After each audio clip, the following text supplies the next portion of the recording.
जय हिंद दोस्तों, जैसा कि आज 1 फरवरी को आपका फोर्थ शिफ्ट का भी एसएससी जीडी का एग्जाम समाप्त हो गया है। तो आज की इस वीडियो में हम लेकर आए हैं फोर्थ शिफ्ट में पूछे गए 20 जीके जिसके प्रश्न में से अधिकतम रियल प्रश्न। ठीक है, तो आधा जो प्रश्न है आज के जो आपका एनालिसिस हुआ है उसके वीडियो के एक्स्ट्रा फैक्ट से ही देखने को मिले हैं। ठीक है, तो चलिए वीडियो को शुरू करते हैं बिना किसी देरी के। चैनल पर नए, चैनल को सब्सक्राइब आप लोग जरूर कर लीजिएगा और नोटिफिकेशन बेल को ऑन भी कर लीजिएगा।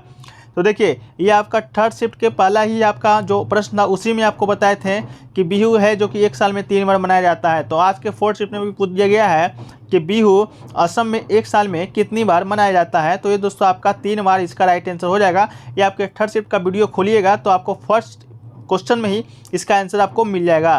तो वर्ष में 3 बार बिहू मनाया जाता है। पहला आपका कंगाली बिहू होता है, यह अश्विनी मास की संक्रांति के दिन मनाया जाता है। ठीक है, इसके अलावा बात करें आपका कंगाली बिहू के बाद दोस्तों आपका या बोहाग या कंगाई आपका देखिए असम में 3 प्रकार का बिहू होता है। पहला तो आपका बोहाग बिहू जो कि बैसाख माह में मनाया जाता है अप्रैल के मध्य में। आपका फिर माघ बिहू हो जाता है जो कि जनवरी के मध्य में मनाया जाता है। माघ बिहू को ही आपका कंगाली बिहू के नाम से जाना जाता है। इसके अलावा आपका कार्तिक जो बिहू है वो आपका कार्तिक माह में अक्टूबर के मध्य में मनाया जाता है। तो आप अगर हिंदू कैलेंडर के अनुसार भी अंग्रेजी कैलेंडर के अनुसार भी याद रखिएगा, क्योंकि आपका ये पूछा जा चुका था कि कार्तिक जो बिहू है वो आपका किस माह में मनाया जाता है। तो इसका राइट आंसर आपका अक्टूबर था।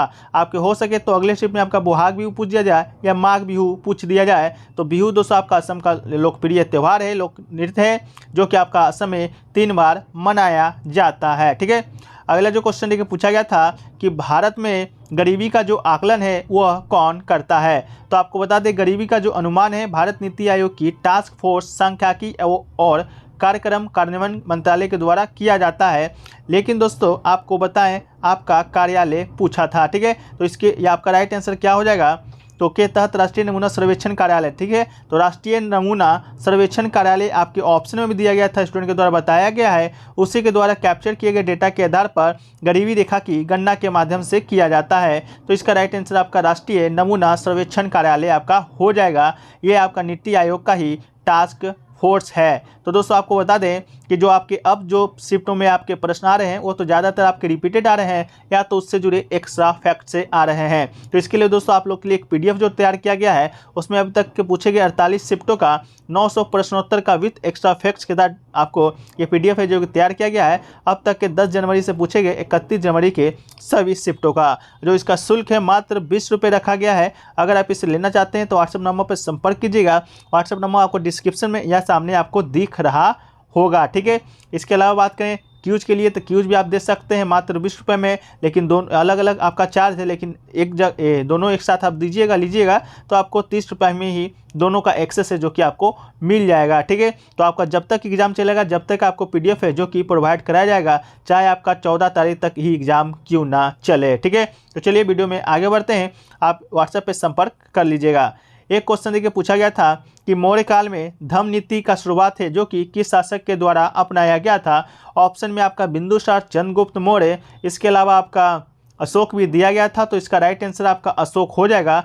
कलिंग युद्ध के नरसंहार के बाद अशोक ने युद्ध नीति को त्याग कर धम्म की नीति अपनाया था। ठीक है, तो आपका राइट आंसर आपका धम्म का नीति अशोक आपका बिल्कुल राइट आंसर हो जाएगा। ठीक है, इसके अलावा कलिंग युद्ध की बात करें तो ये आपका 263 ईसा पूर्व में ये आपका उड़ीसा में आपका कलिंग एक जगह का नाम है, वहाँ के राजा महापद्मनन के साथ आपका ये युद्ध है जो कि अशोक ने लड़ा था। और इस युद्ध में इतना नरसंहार हुआ था कि इसके बाद ही जो आपका अशोक का जो मन था वो आपका घृणा युद्ध से घृणा हो गया था और युद्ध नीति की जगह धम्म की नीति अपना लिया था। इसके बाद एक स्टूडेंट का कहना था आपका शिलालेख से भी प्रश्न शायद आपको देखने को मिला था कि शिलालेख का सर्वप्रथम उपयोग किसने किया था। तो ये भी आपका अशोक ने ही किया था और अशोक की गर्म शिलालेख में ही धम्म नीति का वर्णन मिलता है। ठीक है, तो चलिए अगला प्रश्न की ओर बढ़ते हैं। अगला प्रश्न आपसे पूछा गया था मंत्रिपरिषद का जो नियुक्ति है मंत्रिपरिषद का जो उत्तरदायी किसके प्रति आपका होता है, ये क्वेश्चन पूछा गया था।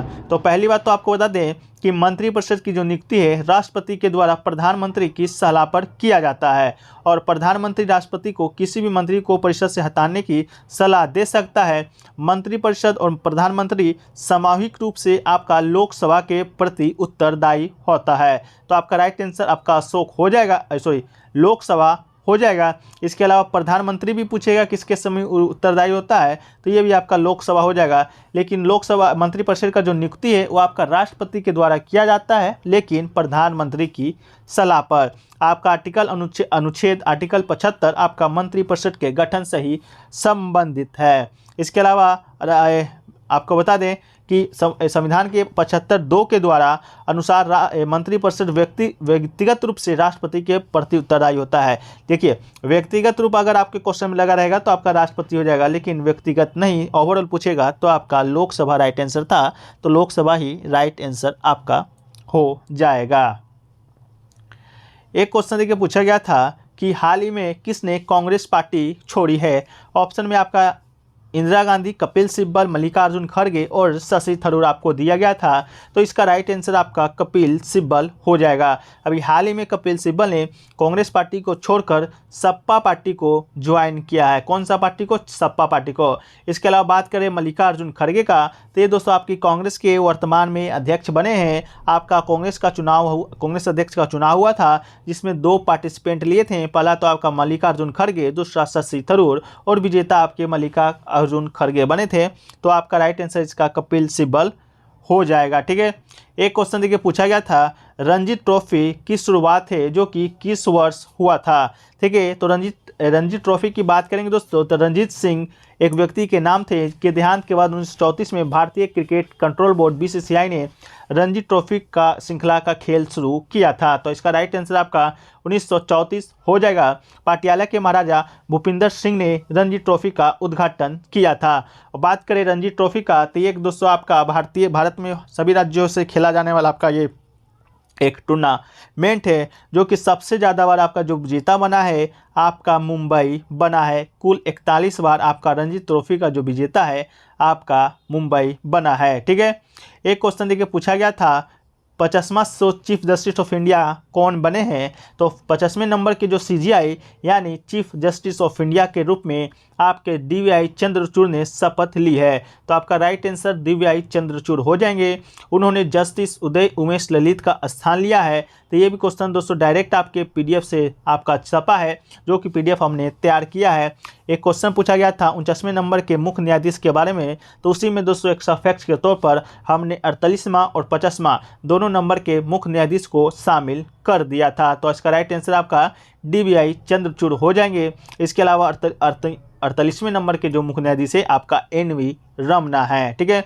एक क्वेश्चन देखिए पूछा गया था, स्टूडेंट बता रहे थे शिलालेख का संबंध किससे है। तो भारत में शिलालेख का प्रचलन जो सर्वप्रथम है आपका अशोक ने किया था। अशोक के शिलालेख की खोज आपका 1750 ईस्वी में T. फेंटर ने किया था। इसकी संख्या 14 है, परंतु अशोक के अभिलेखों को पढ़ने वाला पहला सफलता 1837 ईस्वी में जेम्स प्रिंसप को मिली थी।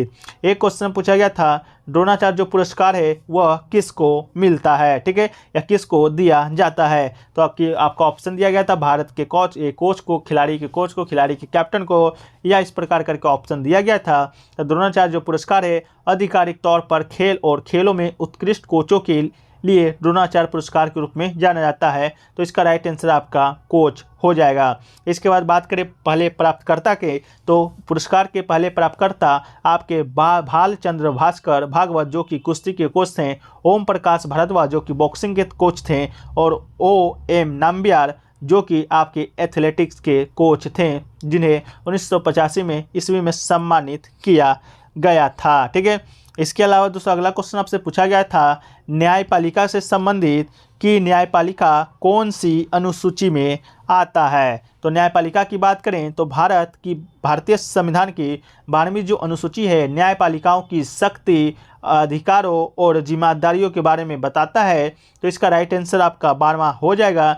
11, 12, 13 और 14 आपके ऑप्शन में दिया गया था। 12वां जो अनुसूची है 1992 में आपका 74वां संविधान संशोधन अधिनियम के द्वारा जोड़ा गया था। इस सूची में 18 मादों या कामों को शामिल किया गया था जो कि नगर पालिकाओं के कार्य क्षेत्र में आपका आता है। इसके अलावा बताएं 11वां अनुसूची के बारे में, तो 11वां अनुसूची दोस्तों आपका पंचायत की शक्ति, अधिकार और जिम्मेदारियों से संबंधित है। तो कल की शिफ्ट में आपका पक्का देखने को मिलेगा कि पंचायतों का आपका अनुसूची कौन से संबंधित है, तो आपका 11 हो जाएगा, जिनमें आपका 29 विषयों पर पंचायतों का अधिकार क्षेत्र है। इसको भी आपका 1992 के 73वां संविधान संशोधन और नगर पालिका अमेरिका को 74वां संविधान संशोधन के द्वारा संवैधानिक दर्जा दिया गया था। ठीक है, एक क्वेश्चन देखिए पूछा गया था, पश्चिमी विक्षोभ के कारण जो आपका वर्षा होता है भारत में रबी फसल को किस प्रकार लाभ पहुंचाता है, ये क्वेश्चन पूछा गया था। तो दोस्तों आपको बता दें कि उत्तर पश्चिम में रबी फसल की बोने वाले किसानों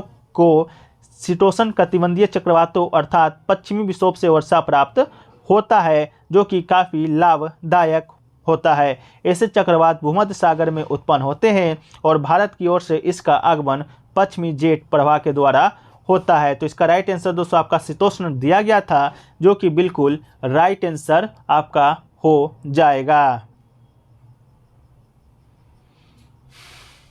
एक क्वेश्चन देखिए आपसे पूछा गया था कि ई कृष्णा अय्यर, देखिए नाम में थोड़ा सा कन्फ्यूजन हो सकता है क्योंकि स्टूडेंट नाम अलग अलग बता रहे थे। पहला तो आपका राजा श्रीधर बता रहे थे, कोई आपका राधा कृष्णमूर्ति बता रहे थे, एक स्टूडेंट आपके बता है ई कृष्णा अय्यर के बारे में।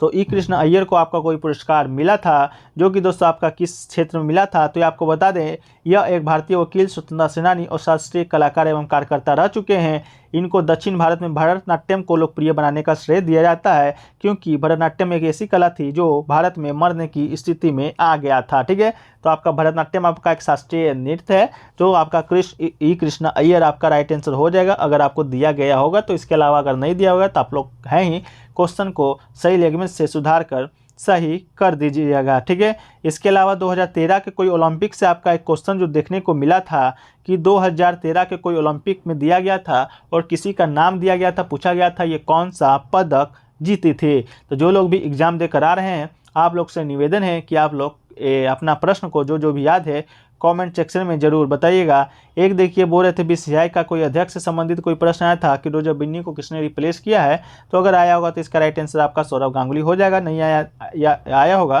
तो आप लोग याद रखिएगा। इसके अलावा देखिए अगर आपको पीडीएफ आपको अगर चाहिए, अभी आपका एग्ज़ाम बाकी है, अभी आपका एग्ज़ाम 6, 7, 8 को 9, 10, 11 अभी बहुत दिन एग्जाम बाकी है। अगर आपको पीडीएफ की आवश्यकता है, अगर आप लेना चाहते हैं तो मात्र 20 रुपये में आपको यह उपलब्ध कराया जाएगा 900 प्रश्नोत्तर का विथ एक्स्ट्रा फैक्ट्स के साथ, जो कि आपका 10 जनवरी से 31 जनवरी के बीच एग्जाम को आयोजित हुआ था, उनमें पूछे गए हैं। इसके अलावा इस वीडियो का जो पीडीएफ है या डेली पीडीएफ आपको टेलीग्राम चैनल में पीडीएफ पोस्ट दिया जाता है, तो आप जाकर टेलीग्राम चैनल को ज्वाइन कर लीजिएगा। वहाँ से सारा जानकारी आपको वहीं पर प्रोवाइड सबसे पहले कराया जाएगा। इसके अलावा डेली जीके जीएस क्यूज अगर ज्वाइन करना चाहते हैं, इसका भी 20 रुपये न्यूनतम शुल्क रखा गया है। आपको व्हाट्सएप नंबर पर दिए गए संपर्क करना है, इसके बाद आपको सारा जानकारी जो कि वहीं पर दे दिया जाएगा। तो चलिए वीडियो कैसा लगा आप लोग कमेंट सेक्शन में बता दीजिएगा। अच्छा लगा तो वीडियो को लाइक कर दीजिएगा और चैनल पर नए होंगे तो चैनल को सब्सक्राइब तो जरूर कर दीजिएगा। तो चलिए मिलते हैं नेक्स्ट वीडियो में, जब तक के लिए जय हिंद जय भारत।